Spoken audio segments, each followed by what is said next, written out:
서울과 부산 중에 어디가 수도인가요? 한국에서 제일 유명한 연예인은 누구인가요? 이 문장을 한국어로 번역해 보세요. I love 김치. 공항 입국 심사대에서 이게 무슨 황당한 소리냐고요?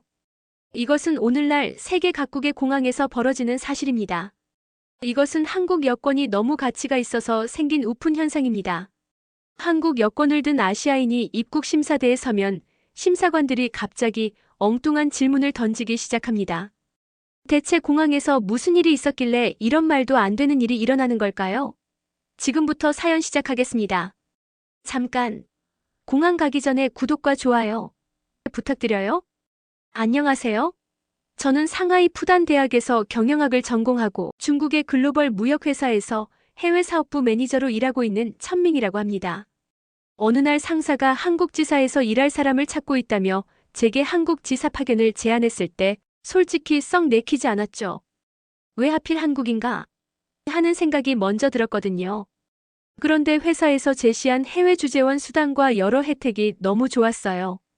게다가 아시아 시장에서 승진하려면 한국 같은 주요 시장 경험이 필수라는 선배의 조언도 있었죠.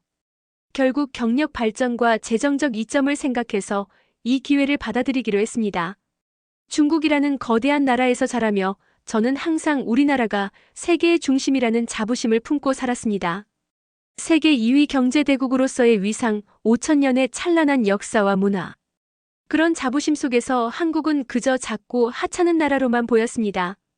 저는 학창시절 역사 수업에서 배운 대로 한국을 중국의 그늘 아래 있는 조공국으로만 기억하고 있었어요. 현대 한국에 대해서는 K-팝과 한국 드라마 정도만 알고 있었고 그마저도 깊은 관심을 두지 않았어요. 파견 명령을 받고 한국에 대해 조금 더 공부하면서도 어차피 1년 정도 있다 올 곳이라는 생각에 피상적인 정보만 훑어보았습니다. 하지만 인천공항에 발을 내딛는 순간 저는 첫 번째 충격을 받았습니다. 공항의 규모와 세련된 시설은 제가 상상했던 것과는 완전히 달랐습니다.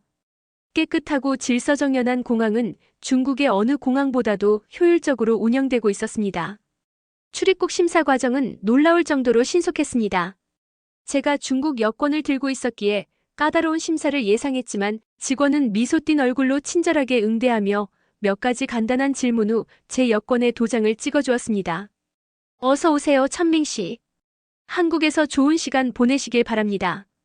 그 말과 함께 건네받은 제 여권을 보며 놀라지 않을 수 없었어요. 전체 심사 시간이 채 1분도 걸리지 않았기 때문이죠.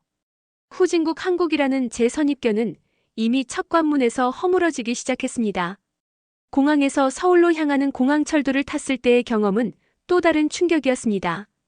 정확히 시간을 지키는 열차, 조용히 질서를 지키는 승객들. 중국에서는 흔히 볼 수 있는 큰 소리로 통화하는 사람이나 새치기 하는 승객이 보이지 않았습니다. 열차 안의 모든 것이 깨끗하고 정돈되어 있었습니다. 서울 시내에 도착해서는 더 큰 놀라움이 저를 기다리고 있었습니다.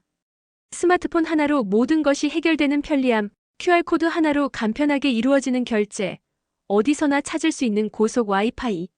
중국에서도 모바일 결제가 발달했지만 한국의 디지털 인프라는 그 이상이었습니다. 공공서비스의 디지털화는 제가 상상했던 것보다 훨씬 진보되어 있었습니다. 호텔에 짐을 풀고 잠시 휴식을 취한 후 저는 서울 시내를 둘러보기로 했어요. 저녁이 되어 배가 고파져서 구글 지도로 근처 맛집을 검색했죠. 서울 전통 한식이라고 검색했더니 숨은 맛집이라는 한옥담 식당이 나왔습니다. 가게에 들어가니 좌석이 거의 다 찼더라고요. 혼자 오셨나요? 지금은 자리가 없는데. 직원이 난처한 표정으로 말했어요. 그때 한 테이블에서 제가 중국인인 걸 알고 어떤 여성이 제게 말을 걸어왔습니다.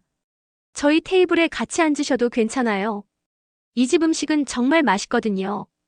유창한 중국어를 쓰는 그녀는 저와 비슷한 나이였고 한국관광공사에서 중국어 통역사로 일하고 있다고 했어요. 이름은 김수진이라고 했어요. 얘기하다 보니 신기하게도 수진 씨는 제가 다녔던 대학에서 1년간 교환학생으로 공부했던 경험이 있다고 했습니다. 더 놀라운 건 우리가 같은 시기에 같은 캠퍼스에 있었다는 거예요. 하지만 한 번도 마주친 적은 없었죠. 세상이 정말 좁네요. 우리가 같은 공간에 있었다니. 제가 놀라워하자 수진 씨는 웃으면서 말했습니다. 인연이란 게 참 신기한 것 같아요. 당시엔 몰랐지만 몇 년 후에 이렇게 만나게 될 줄이야. 그날 저녁 저는 수진 씨의 안내로 전통찻집에서 쌍화차를 마시며 학창시절 이야기와 양국의 문화 차이에 대해 몇 시간이나 이야기를 나눴습니다. 수진 씨는 제 한국 적응을 도와주겠다고 했고 저는 기꺼이 그 제안을 받아들였어요. 그래서 수진 씨에게 주말에 서울의 여러 명소를 소개해 줄 수 있냐고 물었어요. 그녀는 흔쾌히 안내를 해주겠다고 했어요. 너무 고마웠어요. 드디어 주말이 왔고 우리는 먼저 경복궁을 방문했습니다. 웅장한 궁궐 건축물을 보면서 저는 한국의 역사적 깊이에 대해 다시 한번 생각하게 되었습니다. 중국에서 배웠던 조선은 중국의 변방 국가라는 단순한 인식이 얼마나 피상적이었는지 깨달았죠. 조선시대의 한국은 독자적인 문화와 정치 체계를 가진 국가였어요. 수진 씨가 설명했습니다. 물론 중국과의 교류가 많았고 영향을 받은 부분도 있지만 우리만의 고유한 문화와 정체성을 지켜왔습니다. 경복궁 다음으로 우리는 광화문 광장과 청계천을 방문했어요. 서울의 중심부를 걷다 보니 현대적인 고층 빌딩과 전통적인 한옥이 조화롭게 공존하는 모습이 인상적이었습니다.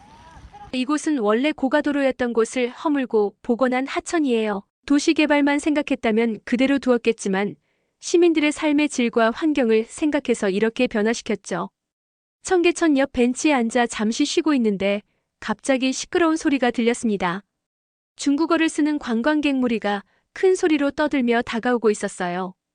그들은 기념사진을 찍겠다며 화단금지 구역에 마구 들어가고 서로 밀치고 음식물 쓰레기를 아무렇게나 버렸죠. 심지어 몇몇은 청계천에 물오리들을 향해 돌멩이를 던지고 있었습니다. 푸득거리는 물오리들을 보며 큰 소리로 웃어댔죠. 주변에 있던 한국인들이 눈살을 찌푸리며 그들을 바라보는 모습이 보였어요. 경비원이 다가와 뭐라고 주의를 주었지만 그들은 대수롭지 않게 웃으며 계속 소란을 피웠습니다. 그 순간 제 얼굴이 화끈거렸습니다. 저도 중국인이라는 사실이 너무 부끄러웠어요. 수진 씨는 표정 관리를 하려고 노력했지만 그녀의 눈빛에서 실망감이 느껴졌죠. 수진 씨, 모든 중국인이 다 그런 건 아니에요. 제가 작은 목소리로 말했습니다. 수진 씨는 따뜻하게 웃으며 물론이죠. 어느 나라든 그런 사람들이 있어요. 한국인 중에도 해외에서 무례하게 구는 사람들이 있으니까요. 라고 말했지만 저는 여전히 마음이 무거웠습니다. 청계천에서의 불편한 경험 후 저녁에는 수진 씨가 추천한 한식당에서 한국 전통 음식을 맛보았어요. 다양한 반찬과 함께 나오는 식사 방식, 재료 본연의 맛을 살리는 조리법, 그리고 발효식품의 깊은 맛은 제게 또 다른 문화적 충격이었습니다.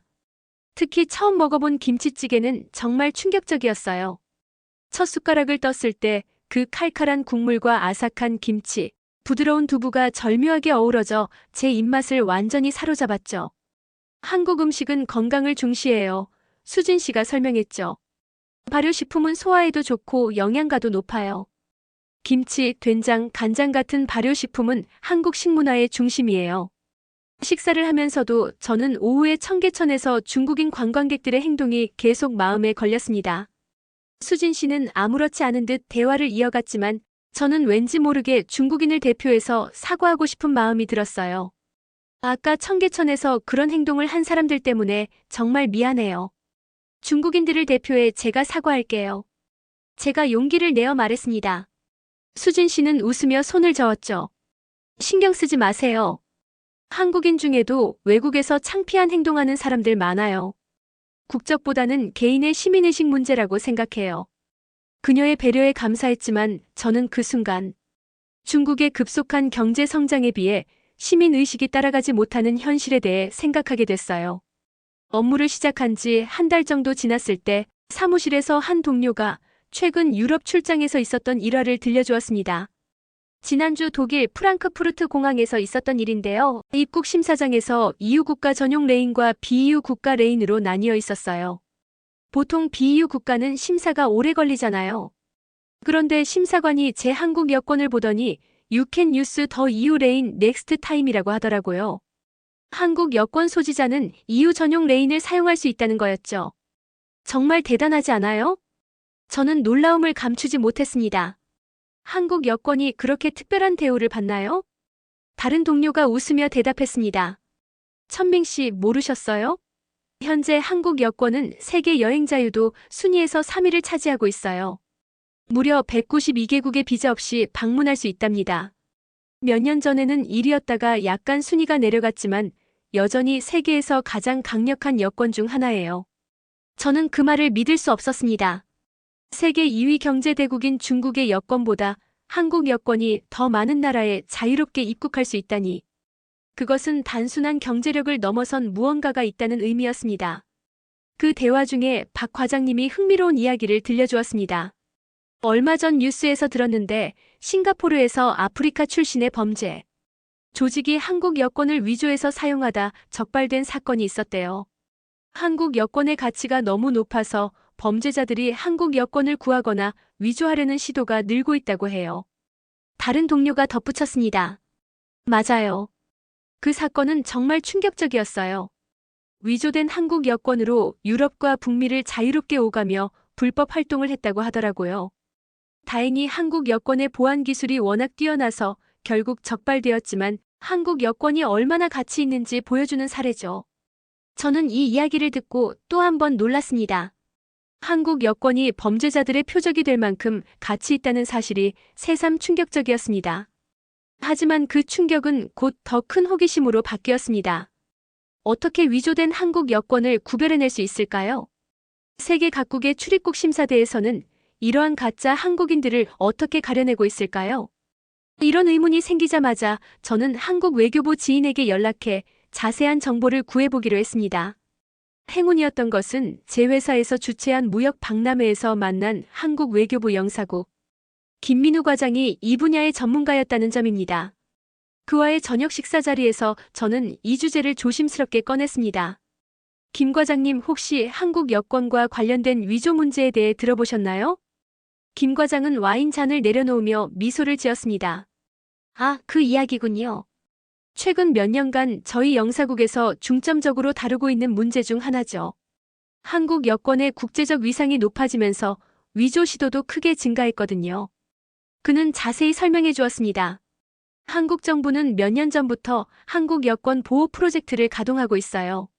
이 프로젝트는 첨단 보안 기술을 적용한 여권 개발, 국제 위조범 단속 네트워크 구축, 그리고 각국 출입국 당국과의 협력 강화 등을 포함하고 있어요. 가장 재미있는 부분은 문화적 신원 확인 시스템이에요. 김 과장이 웃으며 말했습니다. 여권 자체의 물리적 위조는 점점 정교해지고 있어서 단순한 문서 검사만으로는 부족한 경우가 많아졌어요. 그래서 저희는 주요 국가의 출입국 담당자들에게 한국인 문화 식별 가이드라인을 제공하고 있습니다. 그는 휴대폰을 꺼내 몇 장의 사진을 보여주었습니다. 저는 그 사진을 보고 깜짝 놀랐어요. 그것은 공항심사대에서 사용하는 한국인 식별 체크리스트였습니다. 한국인 식별 가이드라인 1 기본 테스트. 한국의 수도는 어디인가요? 한국 국기의 이름은 무엇인가요? 한국의 전통 음식 3가지를 말해보세요. 한국어로 1부터 10까지 세어보세요. 이문화 테스트. 최근 인기 있는 K-드라마 2가지를 언급하세요. 한국의 대표적인 대중가수를 3가지 이상 말해보세요. 설날에 먹는 대표적인 음식은 무엇인가요? 한국의 대표적인 소주 브랜드 이름을 말해보세요. 그 외에도 행동 패턴 관찰까지 있었어요. 저는 이 문서를 보고 깜짝 놀랐습니다. 이런 테스트를 실제로 시행하나요? 김 과장은 고개를 끄덕였습니다. 물론이죠. 하지만 모든 한국인을 대상으로 하지는 않습니다. 주로 의심스러운 정황이 있을 때 활용하도록 하고 있어요. 각 국가마다 자체적인 판단으로 적용하고 있죠. 그는 실제 사례도 들려주었습니다. 지난달 마드리드 공항에서 있었던 일입니다. 30대 중반으로 보이는 아시아계 남성이 한국 여권을 제시했는데 여권 자체는 진짜처럼 보였다고 합니다. 그러나 그의 행동이 의심스러워 간단한 테스트를 진행했습니다. 어디서 오셨어요? 심사관이 영어로 물었습니다. 서울에서 왔어요. 그 남성이 대답했습니다. 한국어로 자기소개 좀 해주시겠어요? 심사관이 다시 물었습니다. 그 순간 남성의 얼굴에 당황한 기색이 역력했다고 합니다. 그는 더듬거리며 몇 마디 한국어 단어를 말했지만 곧 말문이 막혔습니다. 심사관이 보다 심층 조사를 위해 그를 별도 심사실로 안내했고 결국 그는 중국인으로 밝혀졌습니다. 그는 한국 여권을 구입해 위조한 후 스페인에 불법 입국하려 했다고 자백했습니다. 가장 놀라운 것은 그의 여권이 정교하게 위조되었다는 겁니다. 첨단 보안 기능까지 거의 완벽하게 복제해 놓았더군요. 기계 판독에서도 이상이 없었습니다. 하지만 문화적 테스트에서는 속일 수 없었죠.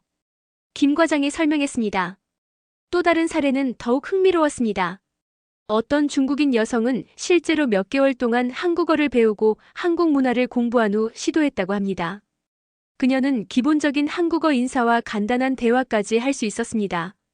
그러나 심사관이 군대에서 어떤 보직이었어요? 라고 물었을 때 그녀는 당황하며 저는 통신병이었어요 라고 대답했습니다. 여성이 의무 군복무를 하지 않는 한국의 제도를 몰랐던 것입니다. 이러한 사례들이 쌓이면서 저희는 계속해서 가이드라인을 업데이트하고 있어요. 단순한 언어 테스트를 넘어 한국의 사회 문화적 뉘앙스까지 포함하도록요. 이러한 대화를 나누던 중 저는 문득 김 과장에게 물었습니다. 왜 그렇게 많은 사람들이 한국 여권을 위조하려고 하는 걸까요? 그야 당연하죠. 한국 여권은 마치 전 세계의 황금 열쇠 같은 존재니까요. 거의 모든 선진국에 비자 없이 입국할 수 있고 어디서나 환영받죠. 위조범들에게는 꿈의 여권인 셈이죠. 저는 그날도 저의 한국에 대한 편견이 계속 그렇게 깨어져 가고 있었습니다. 한국 생활이 익숙해질 무렵 저는 국제회의 참석을 위해 미국과 유럽 출장을 가게 되었습니다. 이 일이 제 인생 전체를 뒤흔드는 일이 될 줄은 꿈에도 몰랐습니다. 함께 일하는 한국인 동료들과 런던 히드로 공항에 도착했을 때 입국 심사장에서 일어난 일은 제 인생에서 잊지 못할 경험이 되었습니다. 말로만 듣던 김 과장님의 여권 파워 현실이 나타났던 거죠. 저와 한국인 동료들은 각각 다른 입국 심사 창구로 향했습니다. 제가 중국 여권을 제시하자 심사관은 의심스러운 눈빛으로 저를 바라보며 수많은 질문을 던졌습니다. 영국 방문 목적이 무엇입니까? 얼마나 체류할 예정입니까? 숙소는 어디입니까? 귀국 항공권이 있습니까? 충분한 여행 경비를 가지고 있습니까? 질문은 계속되었고 심사 시간은 15분 이상 걸렸습니다. 반면 제 한국인 동료들은 놀랍게도 1분도 채 걸리지 않아 입국 심사를 통과했습니다. 그들은 이미 심사를 마치고 저를 기다리고 있었습니다. 어떻게 이런 일이 가능한가? 세계 2위 경제대국인 중국의 여권은 입국 심사에서 의심의 대상이 되는데 작은 나라 한국의 여권은 세계적으로 존중받는다는 사실이 믿기지 않았죠. 런던에서의 회의를 마치고 파리로 이동했을 때도 비슷한 상황이 반복됐어요. 공항, 호텔, 관광지 어디서나 한국인들은 특별한 대우를 받았죠. 그들은 어디서나 환영받는 존재였고 저는 항상 추가 검증을 받아야 했어요. 제가 더욱 충격을 받은 것은 국제사회에서 한국과 한국인들이 받는 존중의 이유였어요. 그것은 단순히 경제력 때문만이 아니었죠. 한국인들의 시민의식, 질서의식 그리고 국제규범을 존중하는 태도가 그들에게 특별한 신뢰를 가져다 주었던 거예요. 유럽 일정의 마지막 도시인 바르셀로나에 도착했습니다. 동료들과 함께 람블라스 거리를 구경하던 중이었어요. 현지 가이드는 이곳이 소매치기가 많은 곳이니 조심하라고 당부했었죠. 저는 여권과 중요 서류가 든 작은 가방을 몸 앞쪽에 메고 있었어요. 점심을 먹기 위해 레스토랑에 들어갔을 때였습니다. 저희 일행은 8명 정도였는데 테이블이 좁아서 저는 가방을 의자 등받이에 걸어두었어요. 음식을 먹는 동안 가방은 계속 제 시야에 있었지만 잠시 화장실에 다녀오기 위해 한국인 동료에게 좀 봐주세요라고 부탁하고 자리를 비웠죠. 화장실에서 돌아오니 테이블이 혼잡했어요. 현지 공연단이 레스토랑에 들어와 플라멩코 공연을 시작했고 모든 사람들이 그쪽을 보고 있었습니다. 제자리에 돌아와 보니 가방이 없어졌어요. 제 가방이 없어졌어요. 여권이랑 서류가 다 들어있는데. 저는 당황해서 외쳤죠. 동료가 놀라서 말했어요. 아까까지 분명히 여기 있었는데 공연이 시작되면서 사람들이 많이 몰려들었어요. 누가 가져간 걸까요? 매니저가 즉시 출입구를 봉쇄하고 CCTV를 확인했지만 공연단과 함께 들어온 사람들 중 누군가가 이미 제 가방을 들고 나간 뒤였습니다. 경찰이 도착했을 때는 이미 늦었어요. 아마도 한국인을 노린 범행일 가능성이 높습니다. 최근 들어 한국 여권을 노리는 소매치기 범죄가 증가하고 있거든요.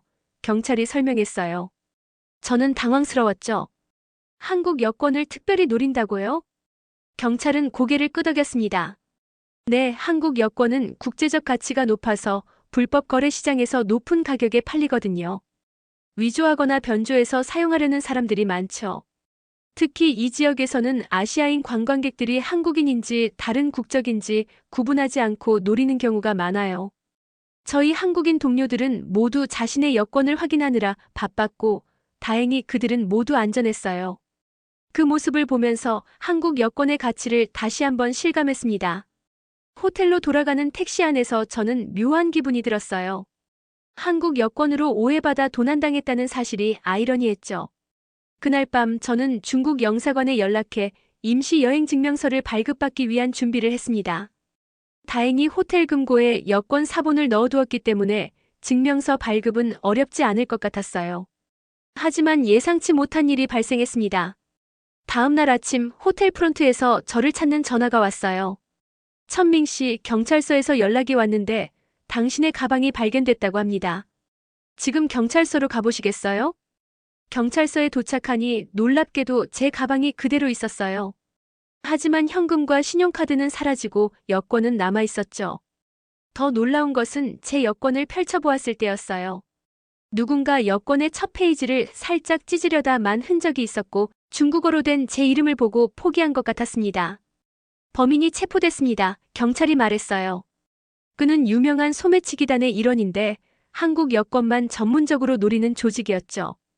당신의 여권이 중국 여권이라는 것을 확인한 후 버렸고 그걸 시민이 발견해 신고했어요. 경찰은 계속해서 설명했습니다. 그들은 한국 여권을 위조범들에게 팔아 큰 돈을 벌고 있었어요. 한국 여권이 가진 무비자 입국 특권 때문에 수요가 매우 높거든요.